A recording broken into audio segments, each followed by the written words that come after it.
I can guarantee you that no one has become the best version of themselves or built their dream life by living in a way that nobody could judge them. Nobody followed this blueprint of here's exactly how I'm going to please every single person in my life and then came out authentically living their best life. So if that's the way you're living, we've got to change it up. If you truly want to thrive in life, you have to master detachment. Because the moment that you stop caring about other people's expectations, opinions, and judgments of you and actually just act based on what you want, not on what anybody else wants for you, that's the moment that you actually start building things and creating a life that you truly love. And taking it a step further from just other people's judgments, when you stop clinging to anything that's outside of your control, that is when you truly take your power back and you unlock a level of freedom that most people never get to experience. Hey guys, welcome back. My name is Kyla Glendenning, and today I want to talk about the art of mastering detachment because this is something that has completely transformed my life. I have studied detachment and stoicism for the past 3 years, and it has truly changed how I show up for myself, how I show up in relationships, and how I show up to build a life that I truly love. First, let's clear up some misconceptions about detachment. Detachment is not about being cold or distant or avoiding deep relationships. It's not about shutting people out of your life and having this hyper independence. And just because you master detachment doesn't mean you don't have a lot of meaningful, deep connections in your life. It's actually quite the opposite. True detachment is about emotional independence. It's about being in full control of your own energy and not letting anything in the outside world dictate your inner peace. The first step to detachment, and the most important in my opinion, is knowing what's your responsibility and what's not your responsibility. This is called the separation of tasks, and I read about it in the book, The Courage to be Disliked. And when I came across this concept, I did a deep dive into all the areas that it was affecting my life. And when I made some changes, I was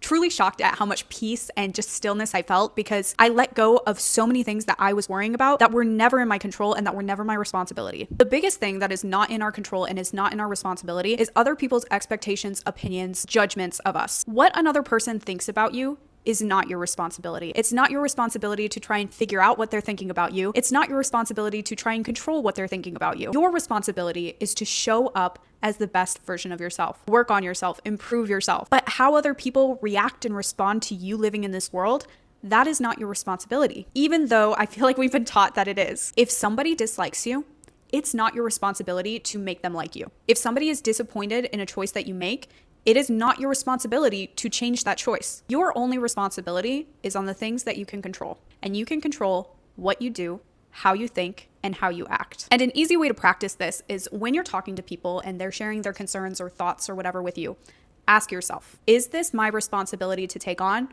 Or is this their own responsibility to fix? For example, let's say somebody comes up to you and says, I don't like your outfit. This is a perfect example of where you can ask yourself, is it my responsibility to make sure they like my outfit? Or is that their responsibility or their problem to figure out? That's on them. What you're wearing is none of their business, and their feelings about what you're wearing is their responsibility to deal with. The second step to mastering detachment is realizing that you have so many options, because often when we're clinging to something, it's because we think that it's the best thing for us, and we don't want to let it go because if we let this one thing go, we'll have no opportunities in the future. It's really easy to do this with jobs and relationships. If you are clinging to a relationship that you know is not the best for you, it's probably because you think that there isn't something better out there, or finding something better would be so much harder and way more difficult than working with the relationship you have. And while you can always choose to stay and work on your relationship, the people who are truly detached and truly happy and have inner peace always know that they have other options, no matter how good their life is as it is. And when you walk around with this energy that there are limitless opportunities for you, you walk in such an abundant energy and you're not walking around with this desperate energy, looking for something or looking for one option. So in a relationship, this looks like being fully confident in yourself and being able to detach a bit from the situation and the clinginess and really take into account, is this a good relationship? Is this a good, healthy, fulfilling relationship?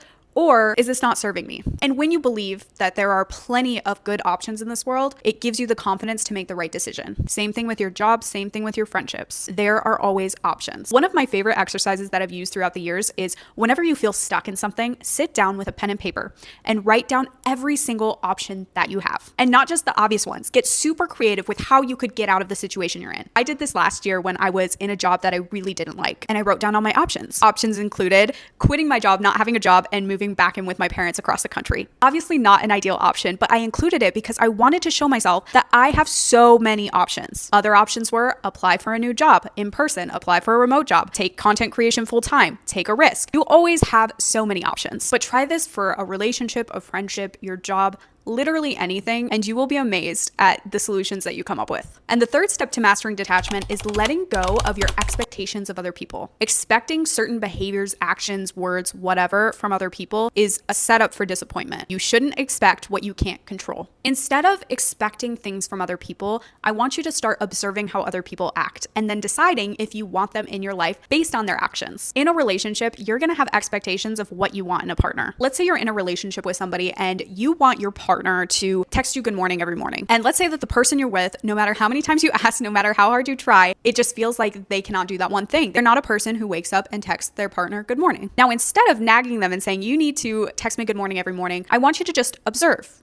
Stop telling people how to act. Stop expecting them to act, and just observe. How do they act? And if that person never texts you good morning without you having to say something, then maybe if that's your expectation in a partner, you do what you can control. You can't control how they act, but you can control whether you stay or leave or distance yourself. The key thing to note here is no matter what you expect of a person, you can't control them. The only thing you control is how you act and how you move. And don't get me wrong, you should absolutely have expectations for yourself and expectations for the life you want to live, but don't tie that to a certain person. If you want a partner who texts you good morning every morning, then find somebody who will naturally do that, but don't expect it out of a person who won't. Now, this goes for all the relationships in your life, your coworkers, your friends, your partners, your parents, your family. Everybody. Stop expecting them to treat you with complete love, kindness, adoration, etc. In order to be truly happy and fulfilled, you have to stop giving other people the power to give that to you. You have to give it to yourself so that you're not expecting it from other people. Oh my goodness, my legs are literally asleep. To sum it all up, number one, you need to master the separation of tasks. You need to focus on what's in your control and ignore the rest. Number two, you need to know that you always have a lot of options. Life is abundant with options. And number three, drop your expectations of other people, observe rather than expect. And if you want to learn more about mastering detachment and becoming a magnetic person, definitely subscribe to the channel. I also put together an entire guide on how to master detachment. It's completely free and I'll link it in the description. I'll see you guys in the next one.